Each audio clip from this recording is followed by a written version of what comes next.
ত্রয়োদশ জাতীয় সংসদ নির্বাচনের আগে ৪,০০০ এএসআই নিয়োগ দেয়া হবে, যার অর্ধেক সরাসরি, বাকিটা পদোন্নতির মাধ্যমে।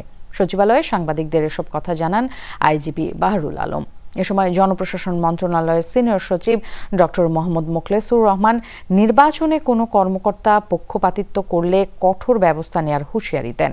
সাংবাদিকদের জানান, লটারির মাধ্যমে ডিসি ইউনোর পদায়ন করা হবে না।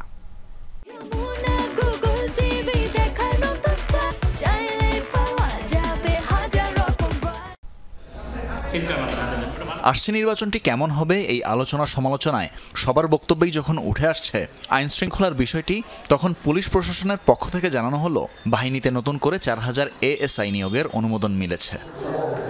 বুধবার সচিবালয়ে এই নিয়োগকেই সহজতর করতে জনপ্রশাসন সচিবের কাছে আসেন পুলিশের মহাপরিদর্শক। বৈঠক শেষ করে দুই কর্মকর্তা জানান, তারা নিয়োগ বিধানের ছোটখাটো কয়েকটি ত্রুটি দূর করেছেন।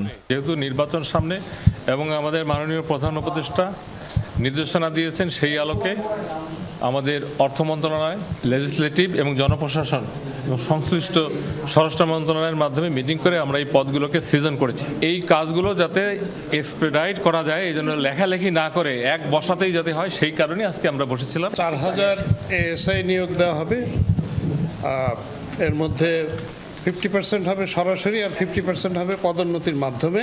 জনপ্রশাসন মন্ত্রণালয়ে আজকে এসেছিলাম, ওই বিধিটা যেটা তৈরি হচ্ছে ওইখানে মাইনের কিছু সংশোধনী দরকার ছিল, তো আমরা সেটা করে দিচ্ছেন। জনপ্রশাসন সচিবের কাছে জানতে চাওয়া হয় নির্বাচনকালীন মাঠ প্রশাসন এবং নির্বাচন কর্মকর্তাদের দায়িত্ব নিয়ে।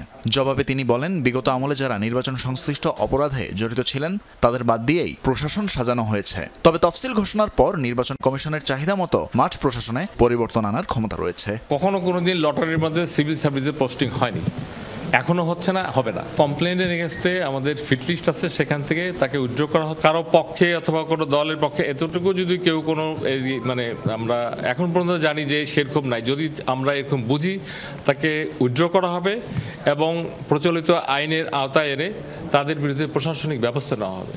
প্রশ্ন করা হয় নির্বাচনের দায়িত্ব পালনের জন্য নতুন করে ২,০০০ এএসআই নিয়োগ যথেষ্ট কিনা। আমরা তো ৮,০০০ এএসআই এর কথা বলেছিলাম, আপাতত আমরা ৪,০০০-এর বড় স্যাংশন পেয়েছি, অনুমতি, সেটা প্রসেস করছি। দেখা যাক সামনে আরো কি হয়। দ্রুততম সময়ে পুলিশের নিয়োগ সম্পন্ন হবে বলে জানান আইজি। একই সঙ্গে জেলা ও বিভাগীয় পর্যায়ে কনস্টেবল পদে নিয়োগ অব্যাহত আছে বলেও উল্লেখ করেন তিনি। তানভীর মৌসুম, যমুনা নিউজ, ঢাকা।